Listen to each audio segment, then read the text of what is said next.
Hi friends, welcome to our channel. చూడండి, మనం ఈరోజు దైవానుగ్రహం గురించి మనము నేటి మాట లోపల చర్చించుకుందాం. ఫ్రెండ్స్, ఏంటంటే దైవానుగ్రహం. దేవుడు నీ కష్టాలు తీర్చడము లేదని ఎప్పుడు ఏడుస్తూ ఉంటావు, కానీ అసలు ఆ కష్టాలను తొలగించే అనుగ్రహం పొందేందుకు నీలో అర్హత ఉందా లేదా అని ముందు ఆలోచించుకోవాలి. మనిషి జీవితాంతము డబ్బు లేదని ఏడుస్తూ ఉంటాడు, భార్య పిల్లల కోసం ఏడుస్తాడు, భూములు సంపదలు అనారోగ్య సమస్యలు ఒకటేమిటి తాను ఏడవనిదంటూ ఏది ఉండదు. కానీ ఎప్పుడైనా భగవంతుని కోసం కన్నీరు కార్చావా?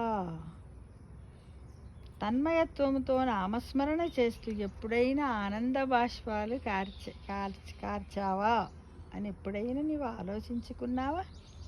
లేదే. దీనులు, దుఃఖితులు, రోగులు మున్నగు వారి దీనస్థితి సూచి ఎప్పుడైనా చింతించావా? వారికి ఎలాంటి సహాయాన్నైనా అందించావా? వీటిలో ఏదీ చేయకుండా దైవానుగ్రహం కావాలంటే కుదరదు, దొరకదు అని నువ్వు గ్రహించు, ఆలోచించుకో, విచక్షణ చేసుకో ఫ్రెండ్.